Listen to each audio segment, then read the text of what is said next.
NUP olunaku lwabadde lwaggulo ebbaluwa yafulumye ng'eraga nti National Unity Platform omukulu Honorable Mathias Mpuuga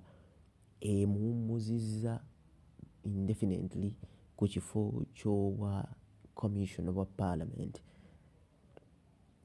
Ebbaluwa eno yabadde eraga nti nneeke y'ekibiina yatudde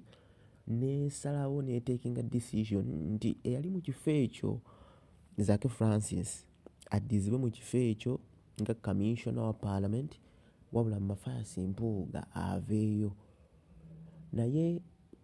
era mu bbaluwa eyo yalaze nti Mathias Mpuuga ayina leeta gye yali awandiika nga yeewozaako lwaki ateekeddwa okuba ng'asigala mu kifo ekyo nga commissioner wa parliament, wabula ab'ekibiina gye bagamba nti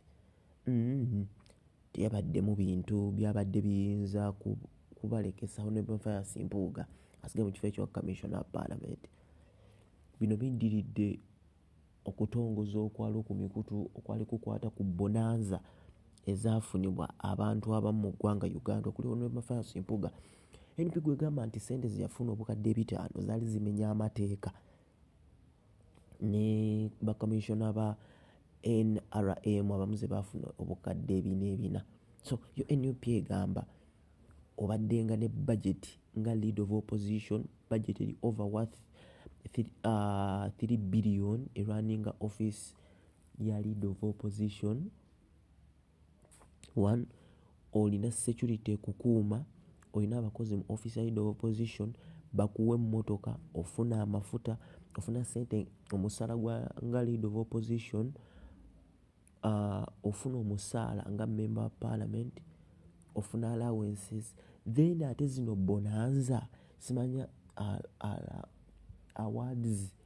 wali weetaaga za service awards. NRM yali ekwebaza kubeera mukuumi mulungi nti wakuumye bulungi nnyo ab'oludda oluvuganya gavumenti. Babuuza lwa nsonga ki nga NUP ekibuuzo ekyo ye engeri gye babibuulizaamu n'ebibuuzo ebirala bingi nti kyaki ekyetaagisa Honorable Mathias Mpuuga kufuna ssente ezo nti tezaali mu mateeka era nti yali omu ku baateekinga part mu meeting eyatuula eya commission okwegabira ssente ekimenya amateeka n'ebirala bingi ebifulumye. Kati olunaku olw'eggulo leader of opposition mu parliament kweggulo yatudde yayimuse n'abaako bye bategeeza speaker wa parliament Anita Among ng'amutegeeza nti tuswadde nnyo mu parliament tweta tuve twogere ku bintu bino. Omukyala akulira parliament yamutegeeza they are not going to discuss about that, embwete ezo ŋŋambo ebiri ku mikutu kyokka ng'ebintu bino ebimu birina n'obujulizi biraga engeri ssente y'omwe w'omusolo gyeyonoonebwamu mu parliament ya Uganda. Ebyo omukyala Anita Among yabiyise ŋŋambo era n'abigaana nga bw'olaba mu vidiyo eno egenda okuba ng'ezannya omukulu Joel Ssenyo leader of opposition ng'ayogera. Olufuzi olw'ekibiina kya NUP lukedde kutuula okusala entotto ku kwanukula kw'omubaka wa Nnyendo Mukungwe Mathias Mpuuga ekibiina gwe kirumiriza okukozesa obubi w'ofiisi ye bwe bassalawo okugabana ensimbi z'omuwi w'omusolo ezisoba mu kawumbi akalamba ze beewanga akasiimo.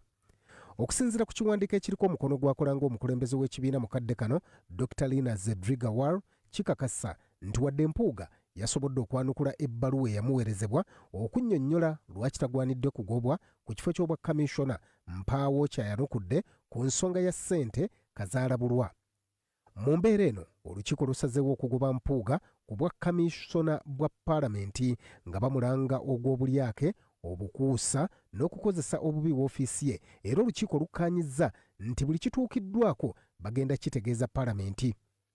Olukiiko olufuzi era lusazeewo nti omubaka wa Mityana Munisipaali Francis Zaake Butebi yabadda mu kifo ekibaddemu mpuuga kuba n'okugobwa yagobwamu bukyamu mu Gwokusatu 2022 kye bakakasa nti kyakolebwa basobole okunyaga obulungi nga mpawo abakuba ku mukono. Ye omubaka Zaake amangu ennyo ng'amawulire yakagafuna ayanguye okukozesa omukutu gwe ogwa X eddo gwayitibwa nga Twitter okweyozaayoza era n'asiima n'ekibiina kye olw'okumusemba okudda mu kifo ky'obwakamisona obwa paalamenti n'awa obweyamo nga bw'agenda okukola ennyo ate nga tajja kuswaza kibiina kye.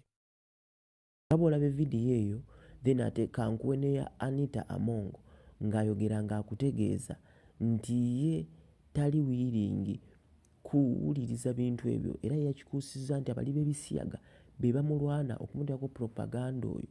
nti ye akosawo ssente y'omusolo era n'agamba lwakuba yakise bamushafting nti lwakuba yayise etteeka eremesa bamushafting mu ggwanga lino kwe kulaba nga bamwogera n'okumuteekako propaganda oyo era mu ngeri y'emu kye kyaddiridde n'okuba nga Anderson Burora omwami omu gwe mbadde ndaba ayina independent mind ng'ayogera ku byobufuzi by'eggwanga lino abadde RCC wa Kampala ono yawummuziddwa ku kifo ekyo olw'okuba nti abadde ayogera nnyo ebitagenda bulungi ku Speaker of Parliament ne ku ngeri ssente y'omusolo gy'esaasaanyizibwamu. Ebyo nno bimu ku bitambudde wiiki eno era nga n'olunaku olwaleero omutwe gubadde munene okukubiddwa olupapula lwa Daily Monitor nga lulaga nti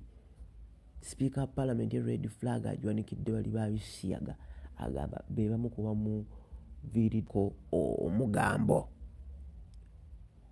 bubwawo. Kale tugenda kuddamu tukwatagane mbeebaza mwenna abatugoberera subscribing liking sharing eno Central Media twajja mu business enyamawulire wenno engeri ebintu ebitambula tubisomye tetwabigwamu bugwi wabula tutegeera kyekyokukola tuddemu tukwatagana olunaku olundi guno gwe mukutu banne musubscribing ate ffe we are a political entertainment channel yonna tugwayo all angles all sides of the story kintu ekitali kya kitiibwa era ng'akoze ebintu enkola ya kisajja kiyaayi kyova olaba ekibiina kitudde kisajja kikulu leero ne kisalawo nti aveeyo mu commission era ne kimusaba aveeyo mu commission tuteekeyo omuntu omulala ng'omuntu omulala oyo ye Honorable Zaake Butebi gwe baagoba mu kakiiko ako olw'ebibuuzo bye yali abuuza ku nsaasaanya n'enkozesa y'omuwi w'essente z'omuwi omusolo. So amwami Mpuuga NEC etudde kubanga yamugamba awandiike ensonga lwaki talina kugibwayo yawandiise naye bye yawandiise bibadde tebizitowa kimala okunyonyola kwe tekubadde kulambulukufu ku nsonga eno era ekibiina ne kisalawo nti mwami Mpuuga awummuzibwe ku buvunaanyizibwa obwo olw'okubanga yeenyigira mu kukumpanya mu bulyake ku ssente z'omuwi omusolo. Ate tulowooza nti ne mwami Mpuuga tajja kubeera nampulira zibi